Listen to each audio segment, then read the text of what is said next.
Hi friends, இனிய காலை வணக்கம். எல்லோரும் எப்படி இருக்கீங்க? இன்றைக்கி என் பொண்ணுக்கு காலேஜுக்கு என்ன கொடுத்து விட்டேன்னு காட்டுறேங்க. ட்ராவலில் சாப்பிட்றதுக்கு 2 பொடி தோசை கொடுத்துருந்தேங்க. அதுக்கு பார்த்திங்கன்னா கொஞ்சம் சாம்பார் ஊற்றி கொடுத்து விட்ருந்தேன். இப்படி தான் வந்துருந்துச்சு. மத்தியானம் லஞ்சுக்கு ஸ்ரீநிதிக்கு ரொம்ப பிடிச்ச சாப்பாடுங்க. ஒயிட் ரைஸும் முட்டை தொக்கும் ரொம்ப பிடிக்கும் அவளுக்கு. அதனால் ஒயிட் ரைஸும் முட்டை தொக்கும் கொடுத்து விட்டுருந்தேங்க. காக்கா குருவிங்களுக்கும் சாப்பாடு எடுத்து வச்சிட்டேங்க. டைம் பார்த்திங்கன்னா 6:20 ஆயிடுச்சு. பொண்ணும் ரெடி ஆகிட்டாப்லைங்க.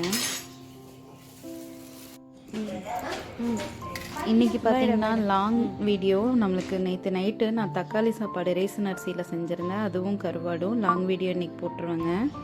எல்லோரும் பாருங்கள், சப்ஸ்கிரைப் பண்ணி பாருங்கள்.